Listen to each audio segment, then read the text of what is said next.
Sugda na pagpabarug sunod tuig ang Lapu-Lapu Expressway kun LX. Kapin sa usa ka gatos ka mga panimay sulod sa usa ka subdivision lakip sa maapektuhan sa maong proyekto. Siluan Merundina sa report. Sa tigom kagahapon sa City Development Council, opisyal nang gideklarar ang Lapu-Lapu Expressway kon LELEX nga Government Priority Infrastructure Project. Hayan iduso na unya kini ngadto sa Regional Development Council alang sa samang deklarasyon. Matod ni Attorney James Saison, pangu sa Local Economic Development and Investments Promotion Office kun LIDIPO, nga mahinungdanon ang maong deklarasyon aron mas streamline ang proseso sa pagkuha og mga permit. We don't want to cut corners. Even if it's a government priority infrastructure project, it doesn't mean we will cut corners. Kita mas mo go through dito sa process. Only lang na we want it streamlined. Niadtong 2021 natuki ang maong proyekto apan tungod sa kadako sa proyekto manginahanglan usab kini og daghang mga permit.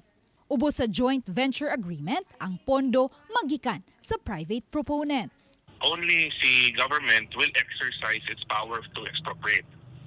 But as to the funding, it will come from the private sector. So the entirety of the project walay gasto si government. And then ang nice thing about it is whatever ma-acquire a private sector or private proponent under the terms of the JV for the road right-of-way, i-turn over na niya sa city. Matod ni Attorney Saison, nagpadayon pa usab karon ang paghimo sa detailed engineering design, lakip na ang pagsusi sa topography sa dapit nga maagian sa maong proyekto. Ang Lapu-Lapu Expressway Project manukad sa tiilan, habig sa Barangay Babag ug mulabang paingon sa Barangay Basak, paingon sa Mactan Cebu International Airport. Aminado si Attorney Saison nga lakip sa maigo sa maong proyekto ang usa ka dakong subdivision sa Barangay Basak. Lakip na ang mga pribadong estruktura ug mga bakanting yuta. At ang instruction yun ni Mayor Cindy and kung ahong is the least number nga ma-intrude na mo nga private rights or private nga houses adto gyud mi. So mo nang gipangitahan yung paagi nga mo gamay. Gisuwayan sa RTV Balitang Bisdak pagbisita ang opisina sa Homeowners Association sa DECA 5 apan wa didto ang ilang mga opisyal. Apan sa phone interview, gikonpermar ni Joffrey Arellano sa DECA Homes Mactan 5 Homeowners Association nga sa miaging tuig may mga geodetic engineers ug appraisers na sa Metro Pacific Tollways Visman Corporation ang nibisita sa ilang subdivision ug nipahibaw kanila nga may kapin sa usa ka gatos ka mga panimay sulod sa ilang subdivision ang maigo sa LELEX project. Ang DECA Homes Mactan 5 adunay 1,188 ka mga units. Majority sa affected, ma'am, directly affected or indirectly affected, dili yun ganahan ani nga proposal nga maagi sa amo ang lugar.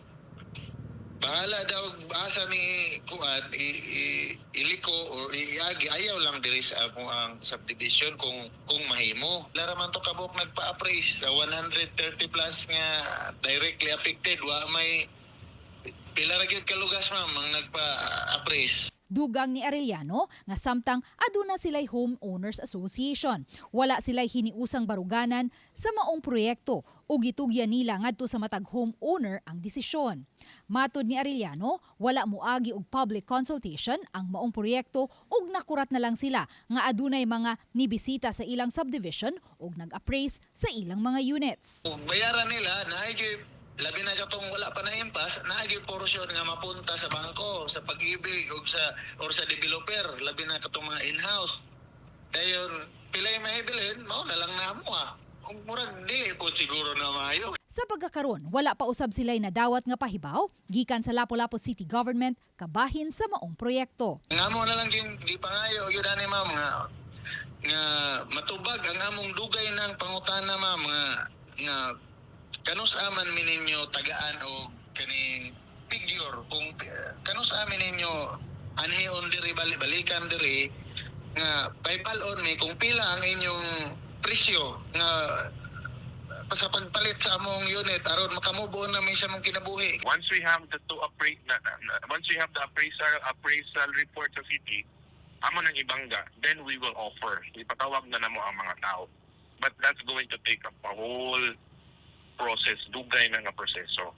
Uban ni Marlon Malgazo, Luan Merondina, Balitang Bisdak.